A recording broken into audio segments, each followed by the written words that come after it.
E nós começamos te contando que, em mais um passo da licitação do novo pedágio aqui no nosso estado, a Agência Nacional de Transportes Terrestres atualizou o valor da garantia de proposta para que as empresas interessadas possam participar do certame.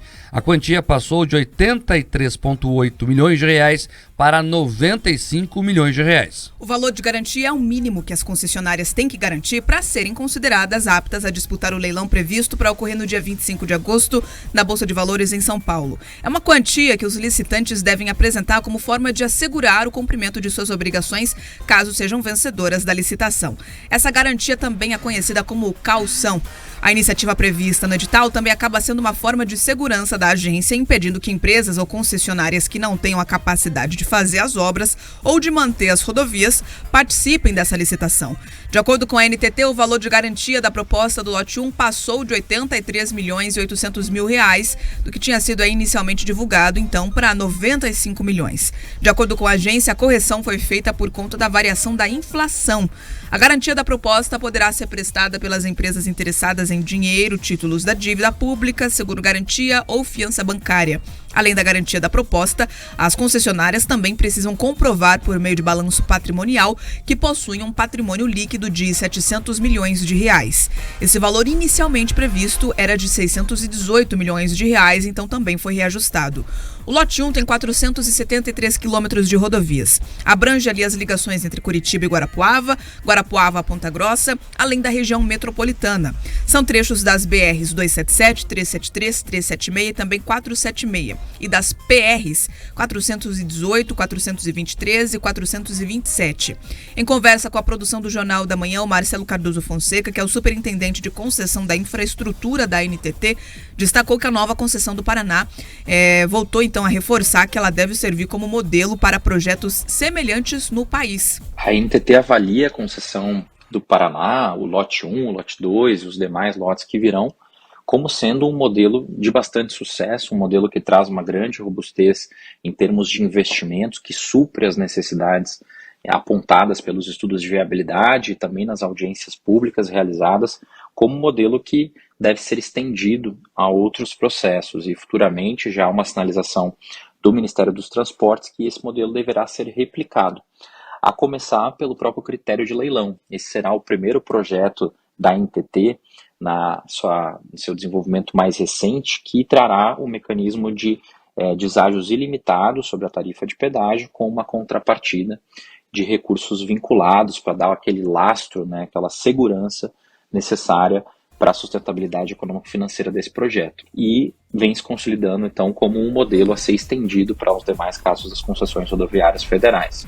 Ainda falando sobre a nova concessão, a gente lembra que terminou ontem o prazo para contestação dos itens do edital do lote 2 do pedágio. A partir de agora, a NTT tem o prazo então de um mês para apresentar os esclarecimentos sobre mais esse grupo de rodovias.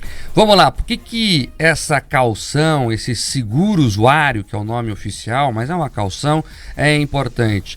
Para evitar que aventureiros se inscrevam no processo licitatório, acabem até ganhando o procedimento e depois não tenham bala na agulha para manter o contrato. É isso, no português bem claro, é isso. Nós já vimos isso acontecer aqui no Paraná. Eu lembro aos nossos ouvintes do caso da BR-376, que liga aqui o Paraná a Santa Catarina.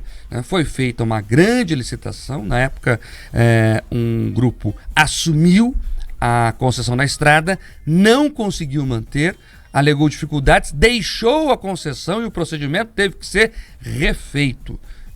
Era um outro grupo que cuidava dessa estrada, não conseguiu fazer o seu trabalho, nós tivemos que fazer uma nova licitação. É para evitar esse tipo de coisa que nós precisamos ter a certeza que a empresa que está se comprometendo a assinar um contrato vai cumpri-lo. E por que isso é importante?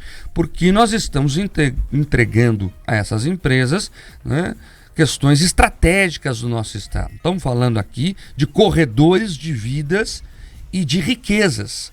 E nós precisamos ter a certeza que isso tudo vai funcionar. É muito importante, portanto, que esse seguro usuário seja ali observado. Ele vai ficar em uma conta, se a empresa cumprir com o seu contrato, ela vai recuperar esse dinheiro. E por que esse procedimento é importante também?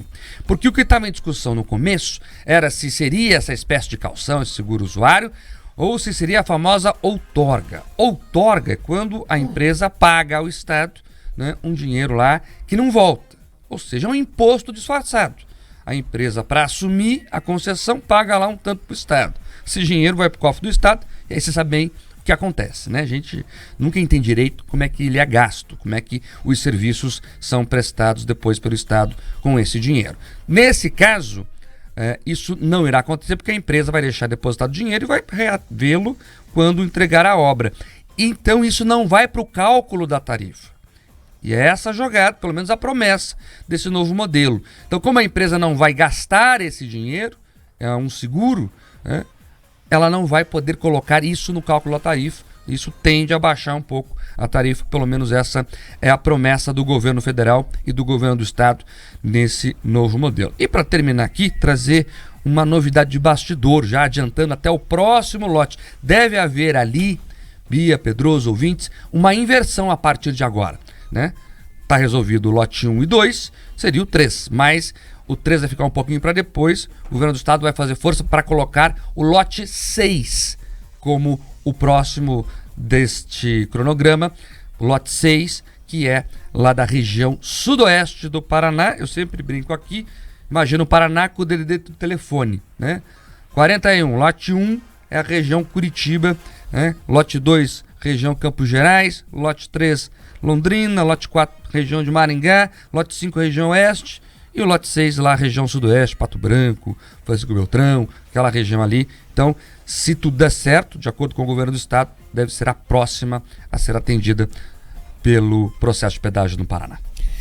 Essa correção do valor do calção pode parecer também uma coisa muito simples, mas ela acende um alerta para um outro problema causado por conta desse atraso todo que o processo de concessão do pedágio tem sofrido. O que acontece? Vamos lá. Por mais que esse recurso ele não entre na conta ali da tarifa, e o Marc acerta em salientar isso, mas ele impacta sim uma coisa chamada custo de capital do empreendimento. Ou seja, para que a empresa consiga ter ali a condição de participar, agora ela precisa de um valor maior. E toda essa demora, além de tudo, você tem agora estradas mais deterioradas. Então, quando lá atrás parte da oposição ou das pessoas contrárias ao processo de concessão alertavam, olha, a tarifa pode ficar mais cara, agora, quando eles ficam arrastando, impedindo que o processo seja célere, tudo vai acontecendo, o tempo vai passando e, de fato, os elementos envolvidos ali nesse processo de entregar para a iniciativa privada as nossas rodovias, ele corre o risco sim de ficar mais caro. Porque é isso, antes você precisava de um calção de uma garantia de 83, agora você precisa de 95. As estradas que estavam num patamar de conservação estão em outro. Ou seja, o cenário ele vai se transformando a cada dia que o processo se arrasta. Então, parte do aprendizado desse lote 1, do que a gente está vivendo, ele deve servir sim para que a gente ganhe agilidade no lote 2 e também para o lote 6, como o Marc aqui já antecipou, que deve ser ali antecipado em relação aos outros lotes. Então, não se enganem, quem faz do pedágio palanque atrapalha sim, inclusive a economicidade desse processo. Então, vale olho aberto, cuidado, porque é isso, a gente paga essa conta de um jeito ou de outro, e quando a politicagem entra e a técnica sai, todo mundo sofre.